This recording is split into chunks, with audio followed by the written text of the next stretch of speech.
আমার নাম দেবায়ন মণ্ডল। আমি ফংসি খগেন্দ্র শিশুশিক্ষা কেন্দ্রের ছাত্র। আমি তোমাদের সামনে স্বাধীনতা দিবস সম্পর্কে কিছু কথা বলতে চাই। 1947 সালের 15ই আগস্ট ব্রিটিশদের প্রায় 200 বছর পর পরাধীনতার হাত থেকে আমাদের দেশ ভারতবর্ষ মুক্তি লাভ করেছিল। এই স্বাধীনতা একদিনে আসেনি, বহু বিপ্লবীদের রক্তক্ষয়ী সংগ্রামের মধ্য দিয়ে আমরা স্বাধীনতা লাভ করেছি। আমাদের এই স্বাধীন ভারতে প্রথম প্রধানমন্ত্রী পণ্ডিত জওহরলাল নেহরু নয়াদিল্লির লাল কেল্লায় জাতীয় পতাকা উত্তোলন করেছিলেন।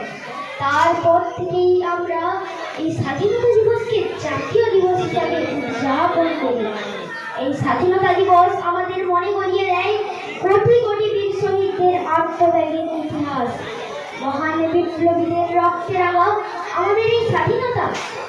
ভারতের মহান মুক্তিযোদ্ধারা হলেন নেতাজি সুভাষচন্দ্র বসু, মাতঙ্গিনী হাজরা, মহাত্মা গান্ধী, ভগৎ সিং, ঝাঁসির রানী লক্ষ্মীবাই, বিনয় বাদল, তিনি আরও অনেক বীর শহীদরা। নেতাজির মতো চরমপন্থী বিপ্লবীরা মনে করত স্বাধীনতাকে ছিনিয়ে আনতে হবে, তাই তিনি গড়ে তুলেছিলেন আজাদ হিন্দ ফৌজ।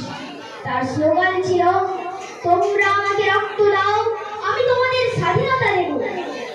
11ই আগস্ট 1908 সালে হাসতে হাসতে ফাঁসির দড়ি গলায় পড়েছিল 18 বছরের এক যুবক ক্ষুদিরাম বসু।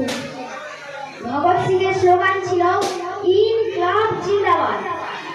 রবীন্দ্রনাথ ঠাকুর 1905 সালে বঙ্গভঙ্গ আন্দোলনে হিন্দু মুসলমানের মধ্যে মিলনের জন্য রাখি বন্ধন উৎসব পালন করেছিলেন। সর্বস্ব বলতে পারি, এই মহান দেশপ্রেমিকরা ছিল বলে হয়তো আমরা এই স্বাধীনতা অর্জন করতে পেরেছি। তাই এই বীর শহীদদের প্রতি আমরা সকলে বিনম্র শ্রদ্ধা জানাই। নমস্কার। বন্দে